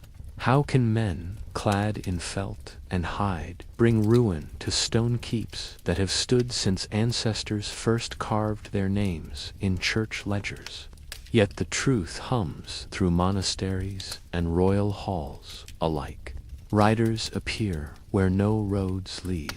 Their horses graze on frozen grass that local steeds would refuse. Their arrows come not in one sudden volley, but in waves, patient, methodical, a quiet rain that erodes a shield wall like water eating at stone. At night, in the timber houses of small towns, villagers whisper of scouts who pass unseen, ghost shapes whose footsteps leave no trail but who always seem to know where the river fords lie, which paths stay dry when the spring floods come. Some swear they see shapes in the trees at dusk, small fires flickering, eyes watching from shadows that the local watchmen fear to enter. The chroniclers do not know what to call these strangers. Some scribble Latin words for Tartars, borrowing an older name once given to distant nomads. Some choose tatters, conjuring images of demons riding storms. But behind every half-wrong name lies the same hush, the knowledge that a quiet camp on the plain can rise up overnight into a force that rides farther, faster, more silently than any peasant's prayer can outrun. For the Mongols, this hush is their oldest ally. They do not ride in heavy columns that creak with wagons and clatter with banners. They flow like water through the spaces between rivers and trees. They fold themselves into forests that locals thought impassable. They appear in places where no gate was thought needed. Imagine standing atop a castle wall at dawn. The frost bites at your cheeks. The distant fields shimmer with a thin mist. And then you see them, small knots of riders on hardy steppe ponies, fanned out like hunters, testing the land's defenses. They do not rush in with the brash noise of old raiders. They drift closer, then fade away again, never too near, never too far, always watching. Inside the keep, the Lord's men argue by torchlight. Should they sally out? Should they wait behind stone walls and trust that the hush will pass them by? Some counsel parley, send a gift, promise tribute by another winter of uneasy sleep. Others polish their blades and mutter that no steppe horseman can breach stone if the gates stay strong. Yet the hush has patience. When the moment comes, it comes as softly as dusk. A single horn's call, the low chant of riders gathering just beyond the tree line. Then the arrows begin to whisper against the walls. Not a great roar, but a steady tapping, finding every weakness, each unpatched seam, each careless watchtower. In the aftermath, the hush drifts on, leaving behind burnt rafters and footprints pressed deep into muddy fields. The villagers tell their stories to traders who carry them west. The scribes copy these rumors onto thin parchment and send them riding in all directions. The kings listen, heads bowed over maps that suddenly seem too small to hold back so much empty sky. The same hush that warms the hearth is the hush that sweeps through distant kingdoms, carrying a reminder that no wall is high enough when the wind rides with the horsemen. Now, Breathe out the chill of castle walls and fear. Let your mind drift south and east, where the old roads snake through deserts and mountain passes, the ancient trails that carried silk and spices, long before the first Mongol hoof ever pressed their dust. This is the Silk Road.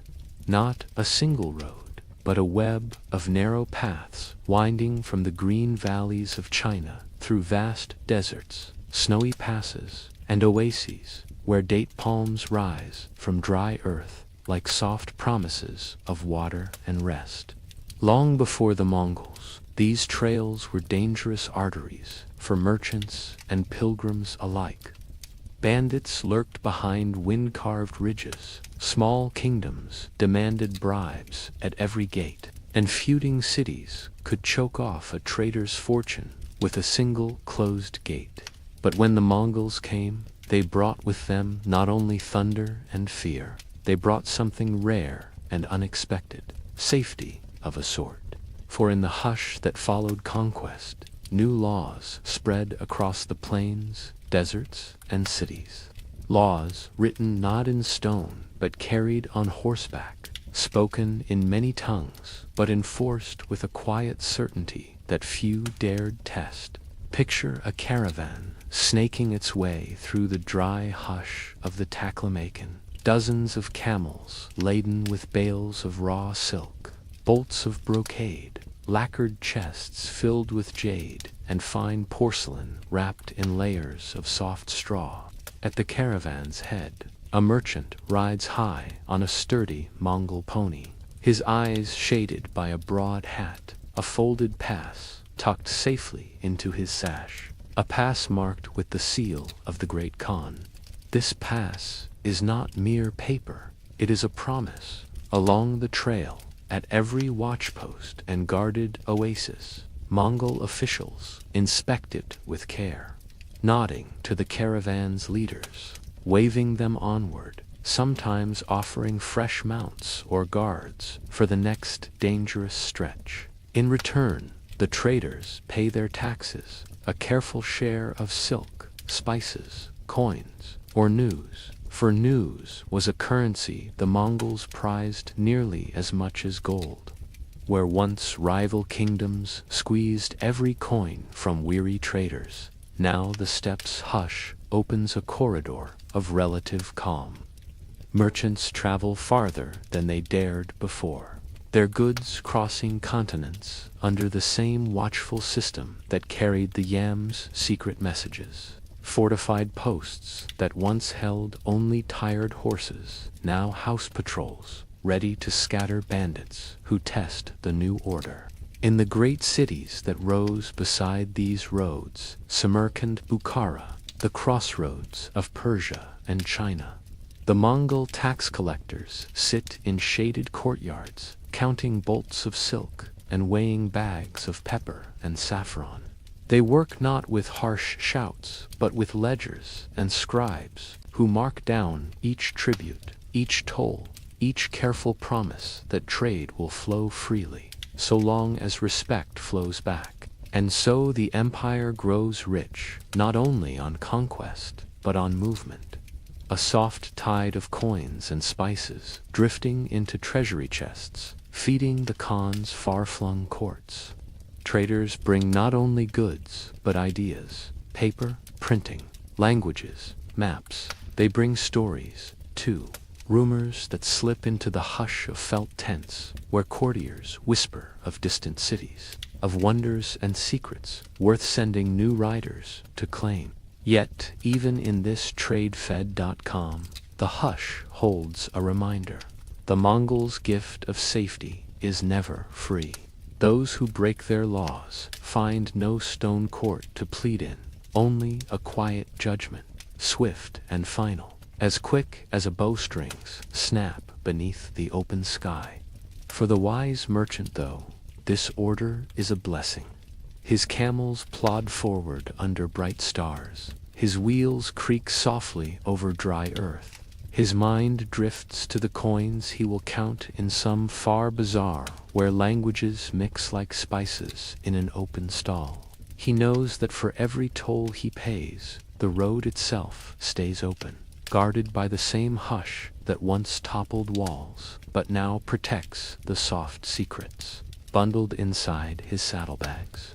When dusk falls over the caravan's camp, traders gather by small fires, sipping bitter tea, exchanging stories of weather, border taxes, the price of silk in Venice, the cost of pepper in Cairo. Above them, the same sky watches, patient, unchanged, the silent witness to thousands of miles of profit and promise carried under the mark of the Khan. See how the merchants sit cross-legged by a small fire, their faces half-lit by embers. They speak in many tongues, Persian, Turkic, Chinese, but under the Mongol seal, these words flow together like streams feeding a single river. The fire pops gently as they pass small cups of tea. Watch the flicker of sparks rise toward the same sky that watches the steppe. Along the trail, small signs of Mongol order appear where none existed before. A rough wooden sign, carved with runes and marks, tells a weary rider where the next well lies buried under drifting sand. At a lonely way station, a guard sits beneath a felt awning, polishing the iron tip of a spear that once served in conquest, but now stands ready to scatter bandits from the shadows. The taxes paid here are not merely coins handed over at a dusty checkpoint. They are promises, small slices of profit that slip quietly into the Khan's treasury, feeding not only armies but the posts that guard the roads, the scribes who record each bolt of cloth, the messengers who ride ahead to warn of closed passes or dangerous floods. And so the roads breathe easier than they have in centuries. Bandits still watch from hidden gullies, but they watch carefully now, for word travels faster than any stolen treasure. If a band of thieves cuts down a caravan, a yam rider carries the news through the hush, and before the bandits can slip into distant dunes, horsemen come in the hush of dawn, their bows ready, their justice swift and silent. Yet the traders themselves carry their own small hush, a trust that the road is safer here than anywhere else. They know that under the Khan's wide reach, the same hoofbeats that once carried arrows now carry silver and silk, jade and pepper, rare furs wrapped in waxed cloth against the dust. Pause with them at one of the great markets that bloom like oases along this vast road. Samarkand, bright with blue-tiled domes that shimmer in the sun. Bukhara, where narrow alleys hum with whispered bargains. Kashgar, where Persian rugs lie beside Chinese porcelain, where Mongol guards stand watch at the gates, their eyes drifting from spice sellers to scribes tallying coin. Here, the hush is thicker, wrapped in the slow patience of traders who know each day the road brings new faces, new offers, new debts to settle. At dusk, the city gates close with a deep wooden sigh, but inside, the bazaar still murmurs, lamps swinging above stalls where gold dust is weighed on small iron scales, where soft bundles of raw silk pass from palm to palm. A trader counts his coins by lantern light. He knows how much has been handed over at each post. He knows the price is fair enough. For without this quiet order, his journey would stop 100 miles ago. His camels lost to brigands, his silver scattered in the dunes. And so he accepts the tax, the tribute, the soft hush of Mongol rule that wraps around him like a felt cloak at dawn. For every coin he pays, another rider stands ready on some distant hill, bowstrung, eyes searching the wind for danger that might flicker like fire from the dark, long after the empire's borders fade. the old trails remain, threads spun across deserts and mountains, carrying the memory of an age when conquest and commerce moved as one, when hoofbeats carried not just thunder, but prophet, promise, and stories that drifted farther than any single caravan could see. Tonight, as the fires burn low along the road, the traders sleep under felt blankets, their heads pillowed on bundles of goods bound for far cities they have never seen. Above them, the stars trace old paths, patient, unmoving, the same soft hush that cradles the step cradles them too, promising that for now the road remains open and the world drifts quietly on beneath the Khan's mark. Settle back now. Let your mind leave the caravan's dust behind and return to the open steppe, to that wide sea of grass where the wind hums low and the hush is broken only by the soft, patient snort of a hardy pony waiting beneath an endless sky. If the yam was the whispering web and the silk road the flowing artery, then the horse was the living muscle that carried it all. Without the horse, there would be no thunder rolling out of Karakoram, no empire stitched together by hoofbeats and quiet trails. The horse was not a tool to the Mongol. It was a companion, an inheritance, a warm promise of survival in a land where nothing stood still for long. Picture the Mongol horse now, smaller than the tall war horses of Europe, stocky and round-bellied, its coat thick enough to shrug off the winter wind. Its mane tangles in the cold breeze. Its breath drifts like smoke. Its hooves know the grass so well, they seem to remember where water hides beneath the dry crust of the earth. For the Mongol rider, this animal is more than transport. It is warmth when the nights bite through felt coats. It is food when the herd grows thin. For mare's milk, turned sharp and lively as kumis, is a meal as much as a drink. It is the hidden heartbeat beneath every raid, every trade route, every whispered word that crosses mountains and deserts alike. Imagine a warrior waking at dawn, brushing frost from his cloak. His first glance is to the pony tied close to the ger. He runs a careful hand along its flank, checks its hooves for burrs, its bridle for wear. In the hush before he stirs the fire or drinks the last of yesterday's milk, he sees in that small, sturdy animal the soft promise that he can go anywhere, anywhere at all, so long as hooves carry him true. Unlike the stabled steeds of Europe's castles, the Mongol horse does not live behind high gates or eat grain in stone barns. It grazes freely on the open plain, nibbling tough grasses buried beneath snow, finding its own drink in frozen streams and half-hidden springs. It grows strong, not in luxury, but in the same patient hush that shapes the rider beside it. A single Mongol warrior does not ride just one horse. He rides 5, 10, a small moving herd. When one tires, another waits, ready and strong. This simple pattern, swapping mounts mid-ride, letting a tired horse graze while another runs, is the secret behind the thunder that rolls so far, so fast. Other armies march on foot, wheels creaking under siege towers. The Mongol army drifts like breath, like wind, carried on ponies that never seem to slow. When battle comes, the horse is more than muscle. It is shield and partner both. The warrior shoots from its back, twisting at a full gallop to loose arrows behind him, beside him, ahead of him. The horse feels each shift of weight, each silent signal, and bends to its rider's will without harsh bit or spurred heel. In the hush of camp, these same horses stand tethered close by.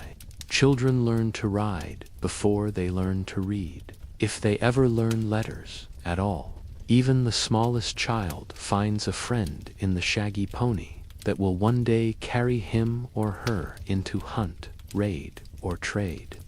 When storms come and herds scatter, families ride out under dark clouds, calling softly into the wind to gather their horses back before the hush turns dangerous. And when a horse dies, as all living things do, its bones lie clean beneath the open sky. Its spirit returned to the hush that shaped it. Its hide warms boots and saddles. Its hair twists into ropes and bowstrings. Its memory lingers in the gentle way a young boy runs his hand along a new pony's mane, feeling for the old echo beneath the fresh coat. So much of this empire, so much of the hush and the thunder alike, rests on these sturdy backs. The yam courier's tired eyes, the merchant's safe caravan, the warrior's sudden raid, the quiet gathering at a distant Kurultai, all carried forward, mile by mile, hoofbeat by hoofbeat. In the end, the stepp's greatest secret is not the hidden message or the iron bow, but this simple truth: trust the horse, listen to the hush, and no wall, no border, no distant capital can stand still for long. Now, drift away from the open plain for a while. Follow the quiet hoofbeats as they slip from the hush of grass into the narrow streets of cities that once thought themselves safe behind stone and gate and guarded wall. The Mongols knew the hush and the thunder both, how to drift unseen when needed, and how to arrive like a storm when the time was right. To a lonely camp in the steppe, a city was a promise, tribute to gather grain to feed the horses, wealth to roll like silk into the Khan's waiting coffers. Imagine a city now, somewhere on the edge of the Silk Road, perhaps Samarkand, bright under the desert sun, with its blue-tiled domes and high walls that shimmer with the heat of noon. Traders shout in narrow alleys. The smell of roasting meat drifts over courtyards where fountains flicker in the hush. Within these walls, scribes bend low over ledgers, counting coins that slip from one merchant's hand to the next. When the riders appear on the far horizon, the city stirs, not yet afraid, but watchful. Scouts hurry back with breathless tales of horsemen who appear and vanish like mirages. Envoys slip out through half-hidden gates, carrying careful gifts, gold coins, bolts of silk, promises written on parchment, sealed with fragile wax. Sometimes that hush is enough. The Khan's riders take the tribute, accept the promise, and the city's gates stay standing. Traders keep trading. The fountains run clear, washing the dust from tired hands. The hush moves on, satisfied, leaving the city to its soft hum of profit. But not always. Sometimes a promise is broken. Tribute promised but hidden away. An envoy detained too long behind a locked gate. A proud ruler who misreads the hush for weakness. Then the hush changes. It thickens. Riders circle the walls at dawn, testing the watchtowers for cracks. The city's defenders stand high on their battlements, their armor glinting in the sun, trying not to listen too hard to the stories carried by frightened traders. Stories of other gates that once held, then fell like dry wood under an axe. Siege begins not with roaring engines, but with patient silence. The Mongols wait. They build their camps just out of arrow's reach. They send scouts to find hidden wells, weak gates, frightened guards. They send words ahead of arrows, offers of mercy in exchange for an open gate. Sometimes the offer is taken. Sometimes the hush is met with defiance. Then the thunder comes. Engines appear like ghosts, crafted from timber dragged across miles of plain. Stones fly, fire follows. Where once only hoofbeats hummed, defenders shout, but the riders wait, circling, watching for the single breach that turns hush to ruin. When the city falls, the hush returns again, swift, cold, and efficient. Tribute is gathered, grain is carted away. Those who resisted too long pay the price. Yet often the walls remain, the markets reopen, the fountains flow once more. New rulers, now watchful behind new seals, pressed into clay tablets. Sometimes the same city rises again, stronger than before. Its gates rebuilt, its markets richer, its people remembering that the hush can be friend or ruin, depending on how it's welcomed. In time, Samarkand thrives again. Bukhara hums with scholars and traders. Old scars fade beneath new tiles and fresh paint. Other places never breathe again. A stubborn fortress left to crumble. A rival city erased so that the hush might carry only loyalty forward on its next ride. In this way, the Mongols teach the cities of the world a simple lesson. The hush is patient, but never soft. It flows around stone walls, slips through bribes and promises, waits for the moment when silence turns to thunder, then settles back into silence again. Stand here a while, at the edge of a battered gate. See the stones piled for a new tower. Hear the quiet voices of masons setting fresh bricks where arrows once fell. Smell the dust of ruin drifting into the same warm air that carries the scent of new bread, new cloth, new coins counted in shaded courtyards.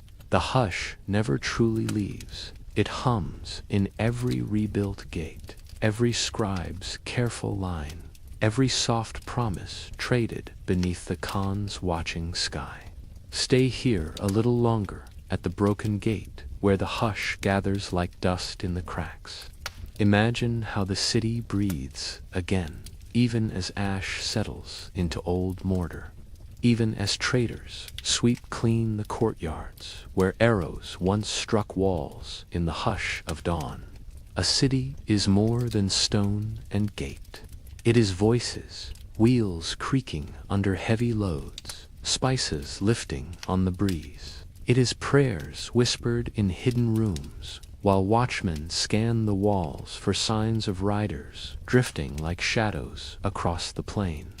When the Mongols arrive, the hush comes first, an envoy at the edge of the walls. His coat rough with dust from miles of riding, his horse's flanks dark with sweat. He does not shout threats, he does not boast of thunder. Instead, he asks for tribute in a voice no louder than the wind that flickers banners above the gate.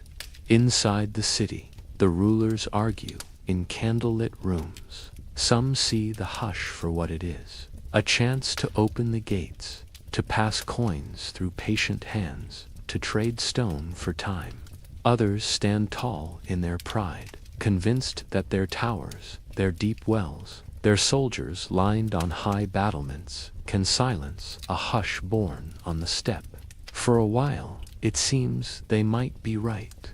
Siege engines, built by carpenters from distant lands, creak and groan outside the walls, but the stone holds. The defenders shout insults from the ramparts. They loose arrows down into the hush below. The hush absorbs these arrows the way the plains drink rain. No roar, no sudden rush, just quiet patience, steady and certain. Then, somewhere in the hush, a gap appears.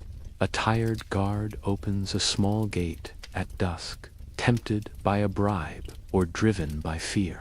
Or a tunnel is dug beneath the stones where the mortar crumbles from years of quiet rain. Or hunger does the work arrows could not, and a starving citizen slides open a bolt to let the thunder in. When the breach comes, it comes all at once. The hush breaks like a drum struck too hard, hooves pounding on packed earth, boots crunching over broken doors, fire licking at beams that once held up the wealth of guilds and scribes. Yet, even here, the Mongols' thunder is not wild chaos. It is precise, calculated, a storm that sweeps through and moves on. They gather the spoils, spices, coins, fine textiles, folded into neat bundles. They pull down banners, burn what they must, then fold the hush back over the ruin like a blanket of quiet ash. And what survives? Sometimes only bones beneath charred beams. But more often, something softer endures, a merchant's hidden stash of silver. A potter's kill half buried in the garden behind a broken wall. A cluster of families who emerge when the hush drifts onward, sweeping their courtyards clean with bristle brooms made from willow twigs. These survivors rebuild. They stack fresh bricks on old foundations. They gather broken tiles and set them in new mosaics that glimmer beneath the same sun.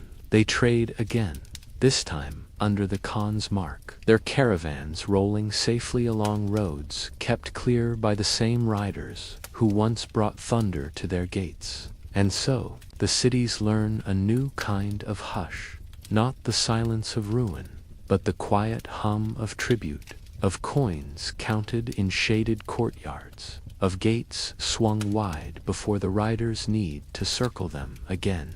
Some cities thrive in this hush. They become way stations where yam riders rest, where merchants change horses, where tax collectors tally tribute beneath painted eaves. Samarkand gleams under new tiles. Bukhara's minarets lift their calls to prayer once more, their stones warmed by the same sun that touched their ruins years before. Others vanish. Their names slip from ledgers. Their gates sink into drifting sand. Their towers crumble to wind and time. The hush covers them gently. No roar, no lament, only grass growing over cracked courtyards where once coins clinked and voices called the faithful to prayer. In this way, the Mongols teach every city a lesson, written not in ink, but in hush and thunder, both. Survive by listening, by bending before the wind's breath, by opening gates before they break. Those who learn this hush linger long after the last hoofbeat has drifted away into the open plain. And when you stand on these old stones today, among fallen arches or rebuilt domes, you can feel it still. The hush that hums in every crack, the soft echo of hoofbeats, long faded but never quite gone, waiting beneath the earth for the next story to ride through the gate. Now imagine the hush that once moved like breath across the steppe, carrying riders, secrets, tribute, and thunder from sunrise to sunset. Picture how over time that same hush grows thin, stretched too far, tugged at its seams by old grudges, new ambitions, and the restless weight of distance. No empire, however swift or silent, holds forever. Even the Mongol horde, born from the wind and carried by hoofbeats, found its edges in the hush of its own vastness. Imagine a map spread out on a low wooden table in a Khan's felt tent. At first, the lines are simple, circles of influence growing wider with each new raid, each new tribute gathered, each yam post built on lonely plains. Riders flow from Karakoram to China's walled cities, Persia's golden courts, Europe's uneasy forests. The hush rolls outward, unstoppable. But as the generations pass, new Khans rise from the children of Temujin's children. Some remember the hush that binds them, the breath of the eternal blue sky that once whispered unity into a single campfire circle. Others dream of carving out their own circle, their own hearth, their own title to stamp on coins and tribute. The vast empire splits like a river finding too many paths through soft earth. The golden horde rides west toward the forests of Rus and the icy rivers that cut through dark pines. The Ilkhanate settles in Persia's warm valleys and busy markets. The Chagatai realm stretches its hush across Central Asia's dusty roads. Far to the east, the Yuan dynasty rises in China. A Khan wearing silk robes and jade seals while still claiming the open steppe as his birthright. At first, the yam still runs, couriers carrying news between distant cousins who call each other brother, even as their camps drift apart. Traders still trust the hush that guards the Silk Road. Tribute still rolls in, coins, silk promises that link stone cities to felt tents. But cracks widen, quarrels simmer where once a single word settled disputes. Envoys who once brought calm now bring grudges wrapped in soft threats. Rival clans bristle at tribute demands, testing how far they can drift from Karakoram's memory. Sometimes the hush tears because of distance alone. A message carried across 1,000 miles of steppe might take weeks to arrive. Enough time for a local governor to listen to his own ambitions rather than the Khan's distant command. A yam station, once lively with fresh horses, grows quiet as roads shift and new traders choose safer routes. A caravan pays its tax twice, then refuses the third toll, slipping away under the protection of a new local ruler. And so, piece by piece, the hush frays, some parts linger longer than others. The golden horde hums with strength for generations, gathering tribute from icy forests and river towns who remember the thunder well enough not to resist. The Ilkhanate courts Persian scholars and traders, weaving Mongol hush into local custom until the old lines blur. But even the strongest branch of this great tree finds rot at its roots. Feuds over inheritance, whispers of betrayal, rumors of plots drifting through the same felt tents that once hummed with loyalty. Old rivalries flare like grass fires in the dry wind. Meanwhile, the world beyond the hush learns its secrets. The cities build stronger walls. Armies adapt.